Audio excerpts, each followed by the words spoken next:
get started with today's episode, I would like to quickly read you our podcast disclaimer.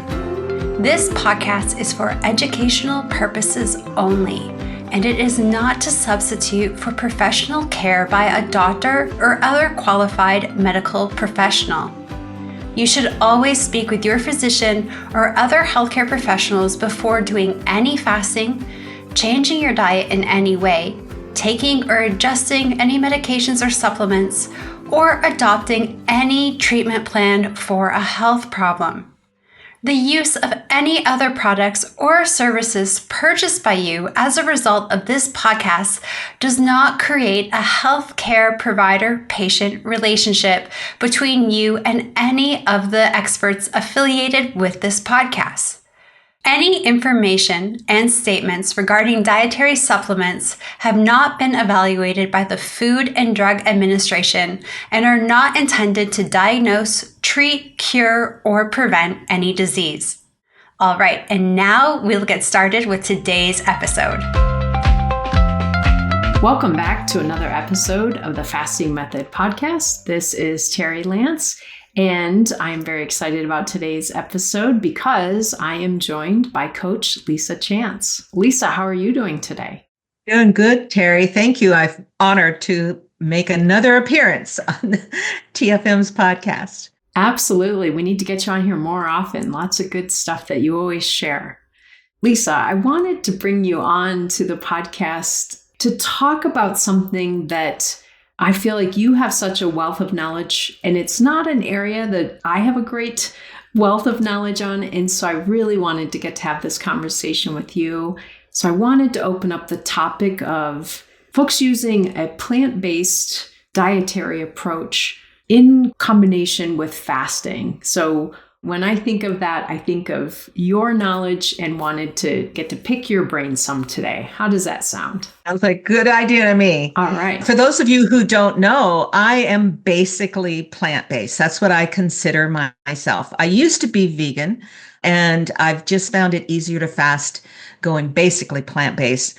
And that term, basically plant-based or predominantly plant-based, is often interpreted to mean that around 80 to 90% of your calories or food choices come from plant sources.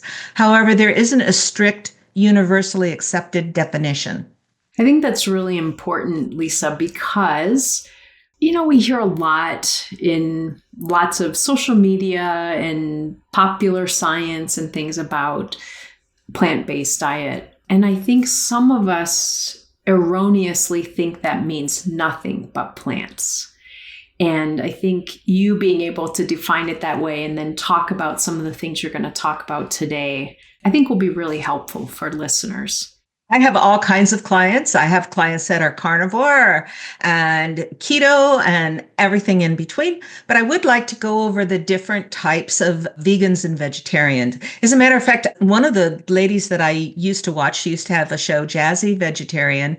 She has several cookbooks out that I follow by an author named Theodore. She actually had a show called Jazzy Vegetarian. She has several cookbooks out now, but they all say vegetarian on it. Just one of her most recent ones finally says vegan ease.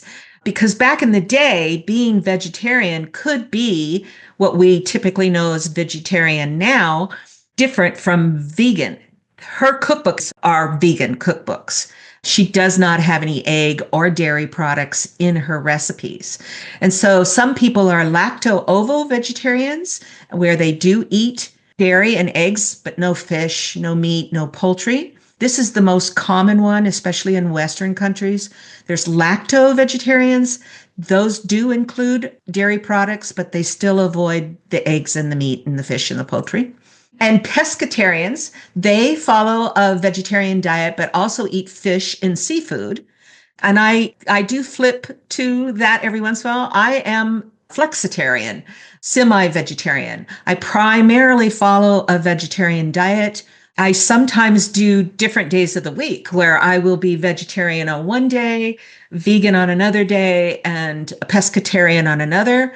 And then I do bring in some meat and chicken as well on occasion. One thing I never was a raw vegetarian. That was a little too hard for me. They only eat plants that haven't been heated above 115, believing that this preserves the nutrients and the enzymes. There's a new term coming out too, polotarians, where they avoid red meat and fish, but eat chicken and other poultry. So there's a lot of things coming down the line here that people are getting, what did you say, niche? Niche down, folks. Niche down. Right.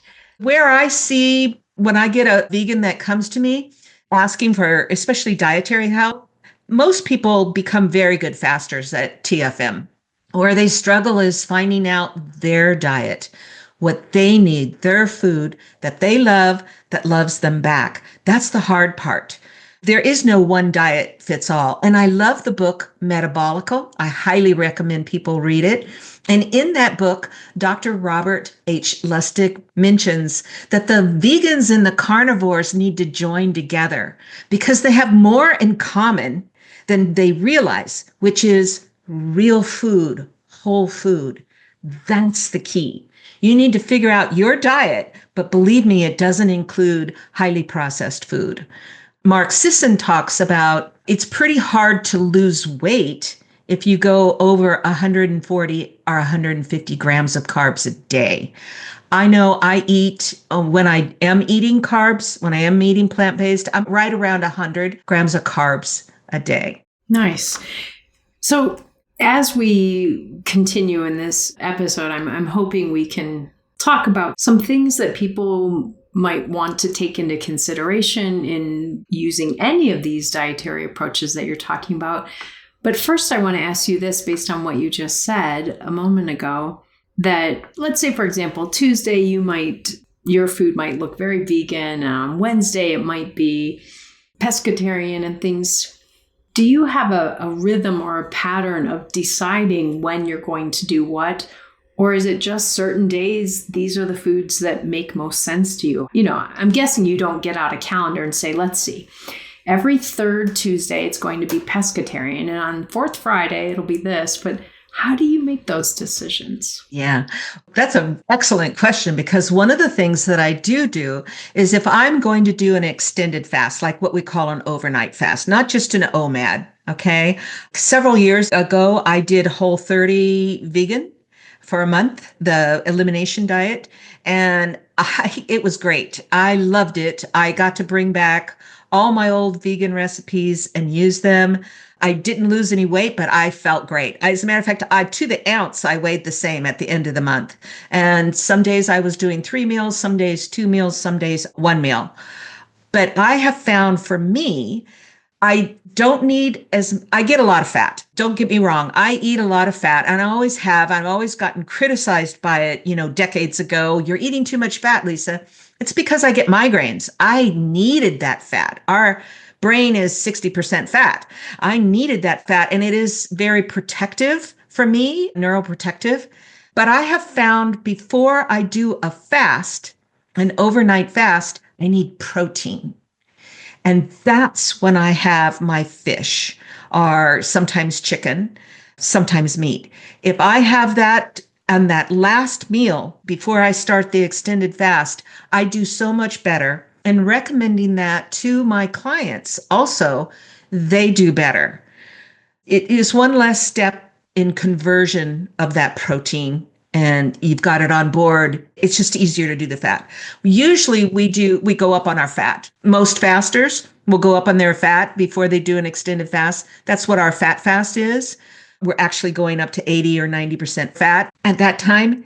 And we also at TFM have a vegan fat fast quick guide, and that's about 70 to 80. So it doesn't quite make it up as high as our regular fat fast.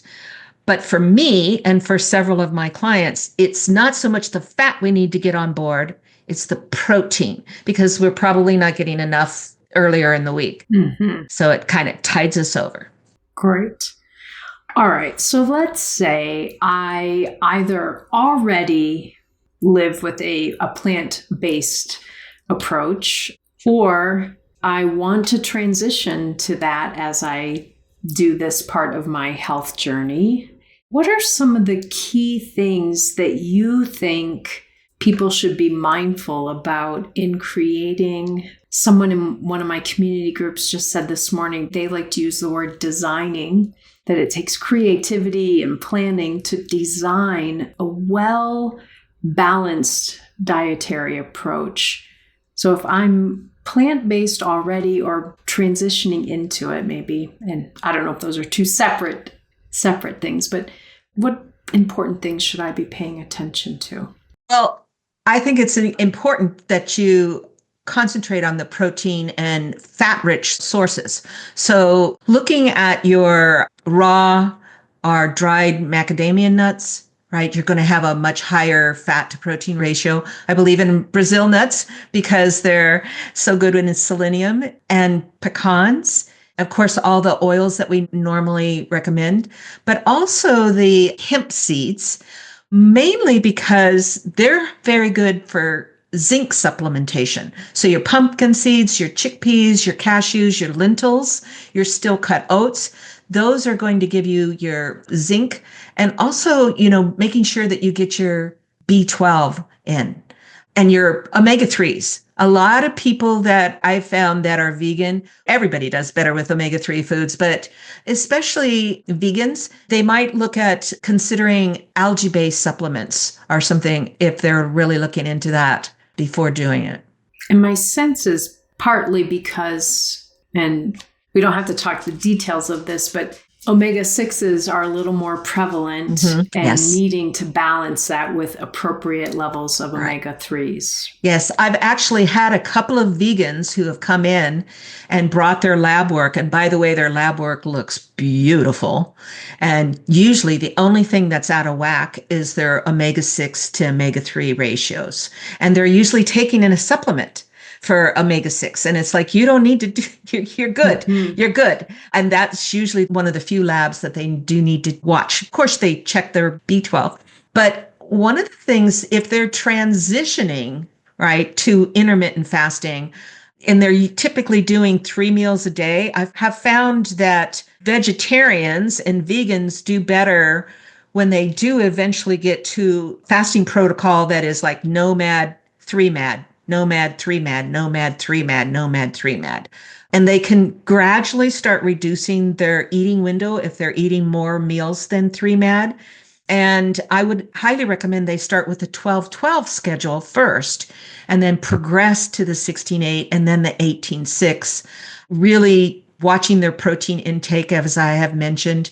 They might even need to track their macros carefully during the fat fasting stage. They need to stay hydrated with mineral rich water. They need to include the herbs and the spices. I am not a gardener yet. I add that on the end because of Terri. She always says, reframe it. Growth mindset. That's right. Growth mindset. Not a good gardener yet. But I do have an herb garden, and I really worked at the fresh herbs and felt so much better from that. It was one of the things I did do when I switched to fasting, because the freshness of those herbs have so much more power with your electrolytes and your minerals. And of course, spices for flavor. As a vegan, when I first started TFM, I was a vegan. Spices for flavor. So it was all about pumping up with spices. Preparing your meals in advance is a must. Food prep, I did that right away. I still do that. 50 weeks out of the year, I'm prepping and listening to a podcast on Sunday morning. And there's things that you need to monitor when you're doing this, when you're switching over. If you are switching from omnivore over to vegan, is you really want to monitor your energy levels, your mental clarity, your hunger signals, ketone levels, digestive discomfort, because you're still transitioning to that. And I would go gradually switch over to plant-based if that's where, because I do get clients who come to me because that's their goal. They want to become basically plant-based, and they're currently not. Where I see people struggle is when they won't eat the fat. They remain extremely low fat. Those are the people who aren't getting satiation. They're not getting satiety. And everybody's fat level is different too, just like everybody's carb level is different. So slowly increase the protein, see how you feel. If you do an overnight fast, see which one benefits you the most. Do you need to go up on your fat or do you need to go up on your protein? Where are you more successful? And keep the carbs low in transition. And when you break your fast, don't break with a carb, just like we say regularly, right? Dr. Fung has some good resources on resistant starches. And can I tell a little story about you, Terri, in resistant starches? Of course. So Terri was my coach when I started, and she wanted me to try resistant starches. And I did not want to try them. I was out walking with my friend who is an astrophysicist, much smarter than me. We were out walking at like midnight at night, I remember, because we were both antsy, both fasting. And I told her that you wanted me to try a resistant starch. And I said, if I'm going to try a carb, I'm going to eat the carb I want. And she said to me, so let me get this straight. You're paying somebody for advice that you're not taking. So I tried my first resistant starch, and I woke up for the first time in decades with my blood sugar at 70. So one of the things I didn't know, for those of you who don't know what a resistant starch is, it acts as a prebiotic. It bypasses the upper gut and makes it to the lower gut. It feeds the beneficial bacteria in the lower gut. And it does so many things.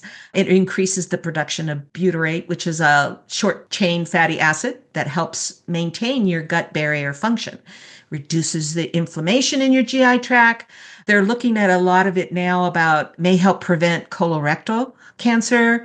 It actually lowers the glycemic impact compared to regular starches.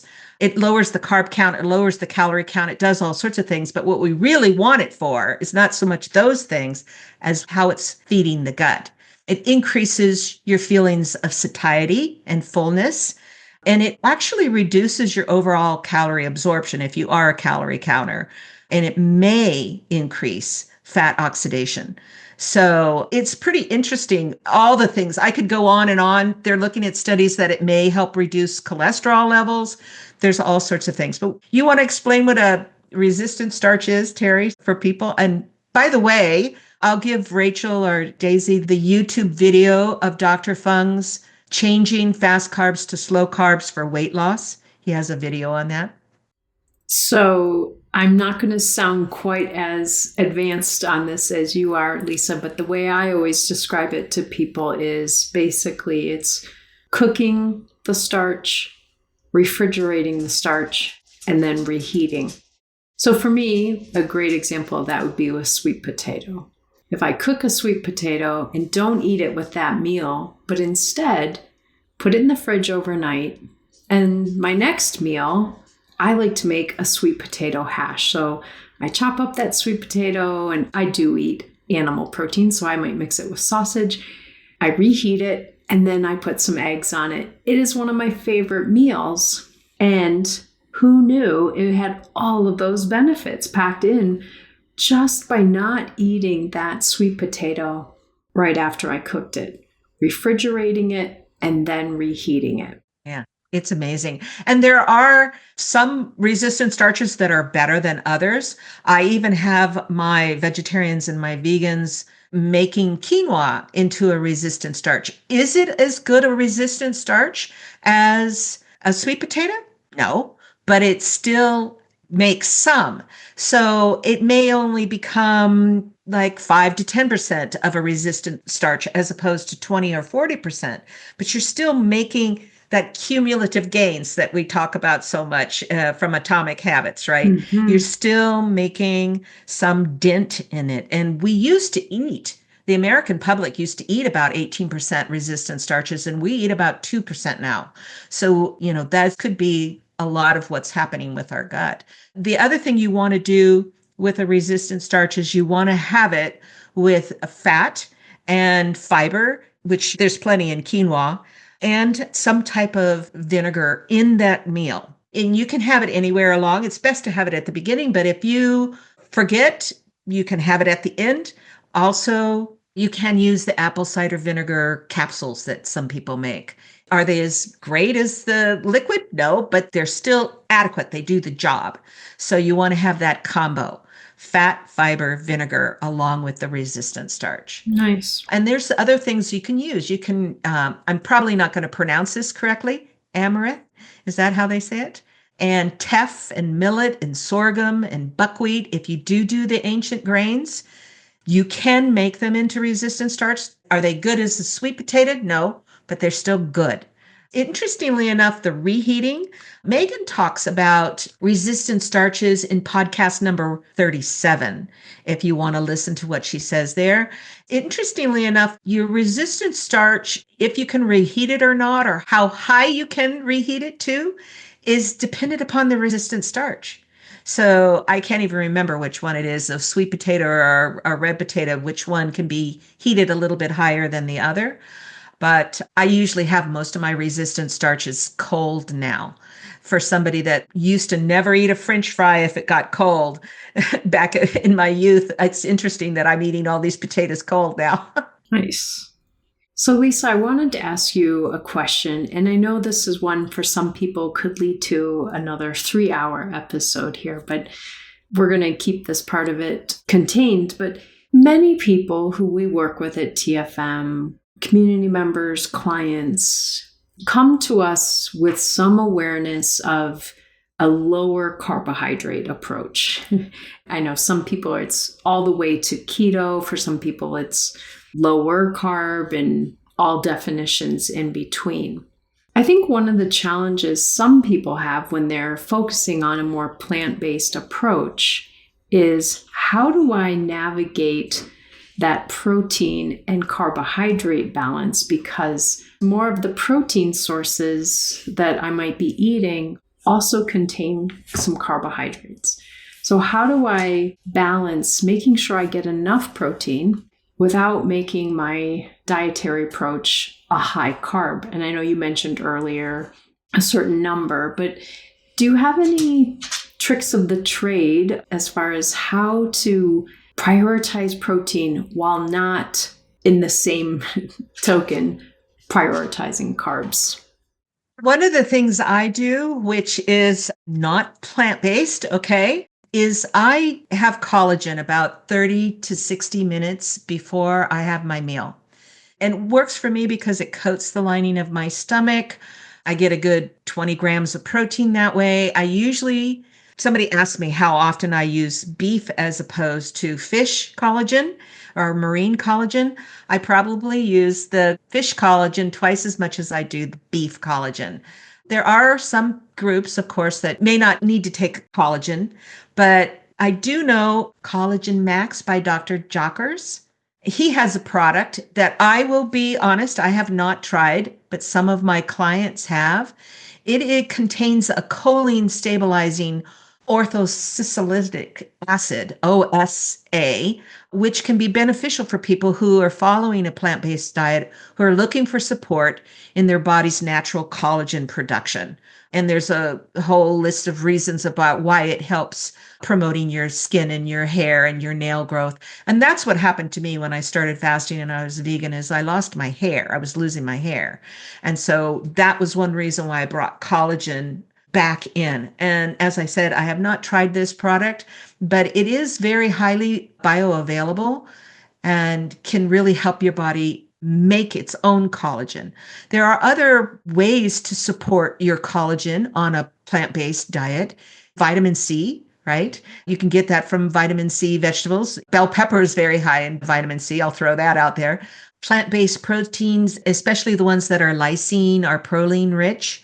Zinc, which we mentioned earlier too. A lot of times you will get those from nuts or seeds or legumes.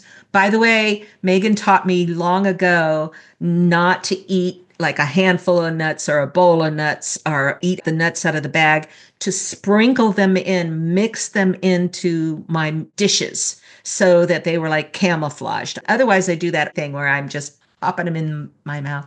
Nuts are also very high on copper, which you need to make your own collagen, as well as zinc. And you want to look at your protein-rich foods. Your amino acids that are needed for collagen are going to be like tempeh and tofu. And tempeh is arguably higher than tofu just because it's fermented is going to be better for your stomach than regular tofu. And of course, non-GMO tofu. Quinoa is a complete protein. Lentils and beans, especially lupini beans, are very high in fiber and very high in protein. And so consequently, they're not as high in the glycemic index. Copper-rich foods are going to be the things that you want as like your condiment or sprinkled on top of your sesame seeds, your sunflower seeds. I use a lot of those. I go through phases of using shiitake mushrooms. If you don't have an oxalate problem, you can do spinach. That's going to be very high in your copper. Otherwise, use kale. And then getting your vitamin E, your sulfa, your antioxidants from your green tea, your berry, your pomegranates, things like that. Those are going to be good. Might have to watch if you use nutritional yeast, they sometimes, if you get fortified nutritional yeast, that has triamine in it. And it is often one of those things that can trigger a migraine. So that's why I don't use nutritional yeast. It also has glutamic acid in it, which is very similar to MSG, which also is a trigger for me, even though they say it's not a trigger. I'm like, yeah, well, I got an N=1 sitting over here that tells you it's a trigger for me. So yeah, I would try those things and I would test your sensitivity to it slowly with a small amount and see how you do. Keeping a food diary is probably the best thing for you to do to see which ones you feel better on. Check your satiety. Like, oh, I'm going to do a fast. Let me increase my fat or increase my protein or change up your protein and see which one you feel better through the fast, through the rest of the fast. Very good. Anything else you think want to give a shout out to about balancing a plant-based diet with fasting or navigating this in this health journey? I would say, I think we were talking right before we turned on, the struggle is real, practice, not perfection. Just keep at it, pick yourself up, dust yourself off and go at it. You're going to learn a lot about yourself if you're trying to switch over to plant-based, or you're trying to see if you need other proteins in order to be able to do fasting. You're going to learn about yourself and how you feel about your foods, finding that out. We listen to a lot of the old narratives that we have to be perfect. And just remember, we can create something new. That's what I have found. Fasting has helped. Sometimes they tell you not to fast if you have food issues, eating disorders, I think is what they say. I always kind of smile over that because fasting has helped me more with my food issues than anything else, because I realized right away how good I felt when I fasted, and the foods that I ate enabled me to fast another day. So that got me to change my eating. That's good. I love how you highlighted again the importance of what you're learning about yourself in this journey and learning about your relationship with food and finding the foods that work well for you. And there's not one size fits all how we all should eat the same things. So when you listed earlier all of the different types of plant-based approaches, it used to be just vegetarian, and then, okay, yes, we see in part of that as vegan, but now all of these different options, it reminds me, as you said, you can create your own. You don't have to find one of these definitions and hang your hat on it and say, this is me. As you highlighted, you take a different approach on different days, depending on what's going on. Maybe it's a heavier workout day, or it's the, meals right before a longer fast. And so my hope is that by talking about this today, people also can be more open to the idea that I don't have to just find a word or a way to define it. I just need to figure out how it works for me. I'm creating something new. That's right. And I really believe in treating your eating days as rebuilding days and your fasting days as healing days. I am amazed. I got a food sensitivity test done last year. And I used to light up the board when I did a food sensitivity. Everything was red and orange and yellow and everything else. And I had very little green. And this time my panel showed almost all green. I had one red. I had like 7 yellows. Everything else was green, green, green, green. It even said I could have dairy, which I'm not going to have because I know it causes me to have a migraine. But I was surprised. Mm-hmm. I was so surprised. It's like, wow, you really have healed your gut. And I know that the collagen and the resistant starch have contributed to that because I know how I feel better. Mm-hmm. Very good.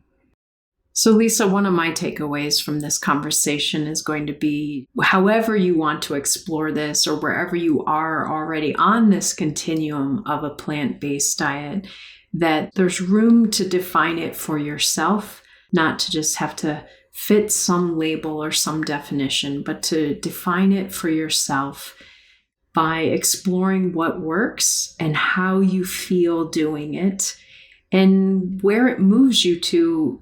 For example, does it move you toward a healthier gut? Does it move you toward some decreased fatty liver?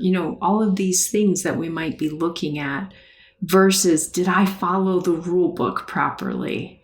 That this isn't about a rule book. This is about finding what nurtures you and supports you. So I really appreciate your coming on here today and talking with me about all of this. Makes me feel a little less nervous when I have an intake with someone who is using a plant-based approach. I feel even more able to support them in that. So thank you for this. Thank you for the resistant starch tip. And just remember, regardless of which diet you use, real food, whole food. That's what Megan Ramos and Jason Fung want you to eat, is real food, whole food. So if you're doing 80% real food, whole food, you're doing a good job. Very good. Well, until next time, Lisa, I will hopefully get to talk with you soon. It's one of the reasons I like having you on here, is I get to have lots of time to talk to you. But everyone out there, take good care, and we will be back next week with another episode. Bye, everyone. Take care.